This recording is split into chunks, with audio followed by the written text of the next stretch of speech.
देखिए, कल 4:30 बजे कालका स्टील में ये हादसा हुआ था। तो जैसे ही 4:30 बजे हादसा हुआ तो 4:45 बजे फायर के पास में इन्फॉर्मेशन आई और फायर वाले वहाँ पर मौके पर गए। तो फायर वाले वहाँ पर जैसे ही मौके पर गए, हौज पाइप जैसे ही बिछा रहे थे और जब तक उनका पानी नहीं चल पाया था, इतने में ही वो ब्लास्ट हो गया। अब वो ब्लास्ट किसका था कि बाद में हमने इंक्वायरी जब की वहाँ पर, तो वहाँ पता चला कि सीएनसी का काम होता है।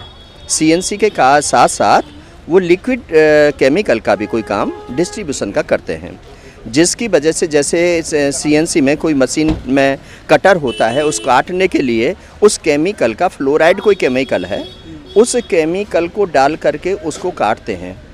तो उस काटने की वजह से वो जो फ्लोराइड था वो ब्लास्ट हुआ और वो बहुत भयंकर होता है। तो उस ब्लास्ट की वजह से जब तक पाइप नहीं बिछी, जब तक हमारी फायर ब्रिगेड की गाड़ियाँ उसको शांत नहीं कर पाईं, उसमें हमारे 2 फायरमैन, फायर ऑफिसर जल गए, ईआरबी के 2 जवान जल गए, 1 सब इंस्पेक्टर जल गया और जो वहाँ आसपास के जो लोग थे, जो अपने घरों में से तमाशा देखने के लिए आए थे, वो जल गए। कुछ लोग जो वहाँ पास पड़ोस के लोग, जैसे कालका स्टील और सिवी स्टील दोनों भाइयों की है, तो सिवी स्टील में जो काम करते थे 1-2 लोग, वो जो फायर को बुझाने के लिए वहाँ पर आए, वो भी जल गए।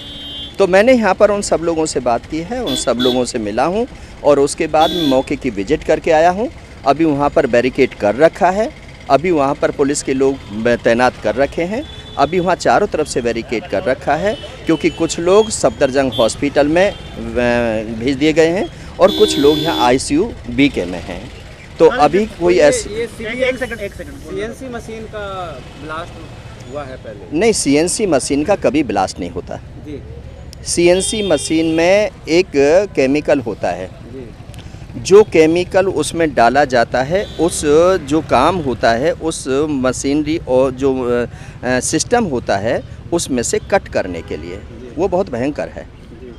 तो उसको सरकार की गाइडलाइन के आधार पर ही हम रख सकते हैं, क्योंकि हमारे MAH जो यूनिट होते हैं, जिनको हम 6 फरीदाबाद में जो केमिकल का यूनिट है जो काम करते हैं, उन्हीं के लिए सरकार की तरफ से ऑथराइज होता है। सिविल डिफेंस से हैं जी, इसका क्या काम है? और कल जैसे ये घटना आई सामने जी, इसमें जैसे आपने भी बताया कि जी, कई तमाशबीन लोग भी जो है ऐसे माहौल में खड़े हो जी, जाते हैं, जी, चाहे वो कई सड़क हादसा अक्सर देखा जाता है, जी, तो वो लोग भी इसकी चपेट में आए हैं, जी, क्योंकि इस तरह का उनको अंदाज़ा भी नहीं था कि जी। इस तरह वीडियो भी सामने आ रहा है, गुब्बार उठाता है। ऐसे कभी नहीं होता, क्योंकि क्या होता है कि जैसे ही वो फ्लोराइड है ना, वो चारों तरफ अंधेरा कर देता है और बहुत ऊपर तक धुआं जाता है, उसका कुछ भी दिखाई नहीं पड़ता।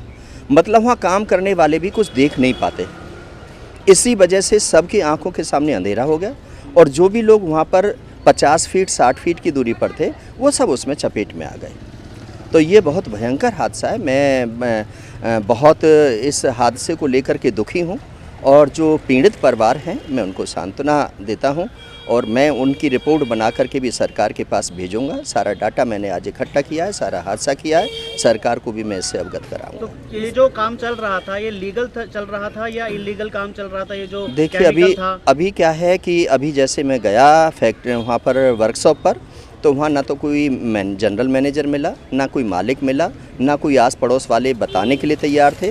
जब ये वहाँ से ठीक होकर के आ जाएंगे, फिर हम इसमें एक बार उन लोगों से बात करेंगे कि क्या ये, मुझे तो नहीं लगता कि छोटी दुकानों पर ये ऑथराइज होते हैं।